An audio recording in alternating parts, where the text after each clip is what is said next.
Hey guys, thank you so much for joining me in another video. So as you can tell based on the title, well today we are going to be talking about Jil Sander. So we recently discussed how Lucy and Luke Meyer, they've stepped down from the brand after being at the house for 7 years. I really enjoyed their time. There were some collections I really did love. It was just sad to see them go with the whole round of creative director musical chairs we are seeing. Yesterday I just did a video on the new creative director at Carvin and their latest collection, so check that video out. But it has just been announced that Simone Bellotti is going to be the next creative director for Jil Sander. So the statement from the brand: Simone embarks on this journey with extensive experience and a distinct talent. Over the time spent together, we shared the strategic vision and mission for Jil Sander, the values of innovation and sophistication that make it an iconic and unique brand, said Renzo Rosso, chairman of OTB Group. And from Bellotti, I am incredibly honored to join Jil Sander, a storied house that created a new aesthetic with its unique approach and strong identity that has always had such a significant influence on the design community. I'm grateful to Renzo for the trust. And Jil Sander has been in midst of several changes, not just with this creative director change, but Serge Brunswick, who was the CEO of Fendi, is now the CEO of Jil Sander. And previously, Simone Bellotti, who is an Italian fashion designer, he was the creative director of Swiss luxury brand Bally. He was appointed in May 2023. He really did bring his own touch to the brand, blending the Swiss heritage with more contemporary design elements. We saw experimental tailoring, hardware appliques, interesting silhouettes, but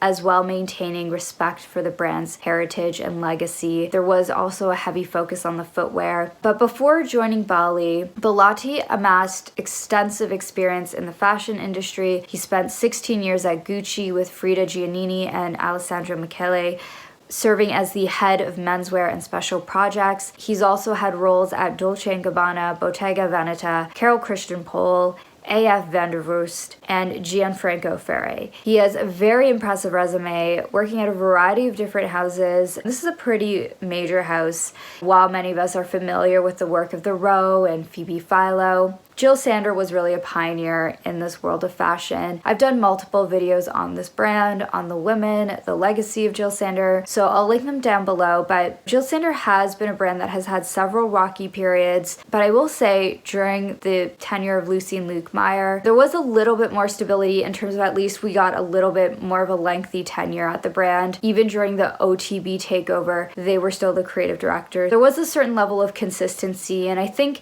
it appealed to that customer in search of minimalist fashion. It also brought on interesting approaches to tailoring, unique accessories and handbags, some of which I personally really love. I'm still eyeing maybe getting another bag or two from their era. I would love to personally get another Goji or even one of those roll-up clutches, but I think it will be interesting and exciting to see how Simone Bellotti will interpret and evolve the brand. As it is currently Fashion Month and we are looking at a lot of these fashion shows, I thought, why not take a look at his latest collection for Bally, Fall/Winter 2025. And as I was just reading more into him and his tenure at Bally, from Vogue, they were talking about how during his time there were no influencers, no ambassadors. Apparently there was like one moment where a celebrity wore one of his pieces at a red carpet event, but during his time it was more of this kind of under the radar approach, very different from the creative director before him, Luigi Villaseñor, known for his luxury streetwear brand. It was a very short period. It's very cool, very fresh, very sexy,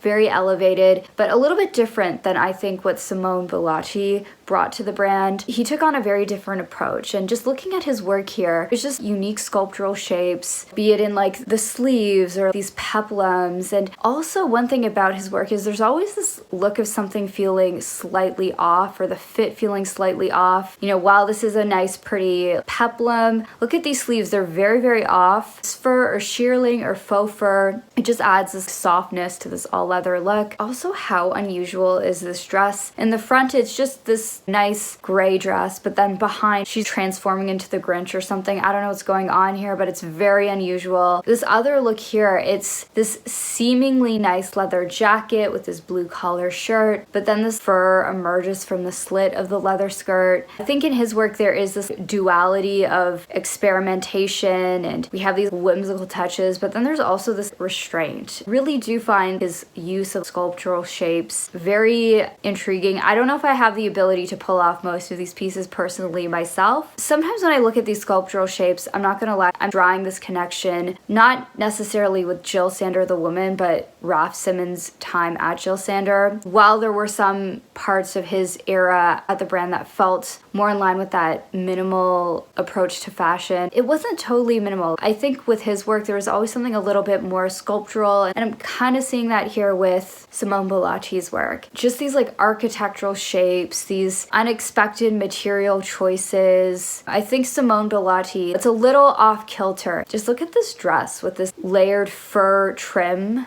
I'm not quite sure. Is this like a dress or a top? A silhouette. It has this V-cut trimmed with fur. And then also this like awkwardly structured dress. In contrast, when I think about brands like The Row or La Mer or Hermes, like there's something very serene and harmonizing when you just look at their collections. This feels a little bit more unexpected. What we're seeing here is a little different. We have these unexpected twists, these distortions, like more so gentle distortions. I think it's because it's at like one of these heritage brands like Bally where we feel the elegance, but then there's this imperfection. So it's just these two identities clashing with each other. Even just the beauty, the makeup, very unusual, alien-like, futuristic. Model has her face covered with metallic sparkles. It looks like she's on her way to work or something, more formal. She's all buttoned up, but then the makeup, it's like, what's going on here? It's just this tension, very unusual. Now, when it came to his handbags, from this collection, I thought this shoulder bag that folds inward quite interesting. It has this geometric handle. You can of course carry it across your shoulder, but then you can also lift it up by that handle. Also where that circular handle is, you can see through that it's got the logo. I think that's just like a nice touch. It's a subtle way to do the branding. It's not obvious. This is also a really cute bag. I love the volume, the shape. Comes in this mini size as well as this larger size. Also these shoes. These are very cute retro Mary Janes. I love the contrast. And he seems to really like studs, be it on shoes or on handbags. We also have the studded top handle, mini kind of duffel bag. This is also very in style right now, but it kind of has a little bit more of like a sculptural shape. It's not like a pure rectangle. And again, it's got the studs. I don't even think I've ever seen a handbag by Bally in real life. Like I feel like Bally has always been one of these stores that, again, to me, I always thought of like as fancy footwear, formal footwear. I would never think of fashion, but it seems like Bally has been trying to move in this direction more. And then we had a series of crossbody bags, very classic, very heritage looking. Like if you told me these were bags that were pulled from the archive, I'd believe it. And then we have this really interesting geometric bag. Has these layers, leather strips, folded in a way, and then we have these little studs. It has this like tough industrial aesthetic. So overall, like I think he brought something that you wouldn't immediately expect. When I think of the brand Bally, I would never expect a collection to look like this before even really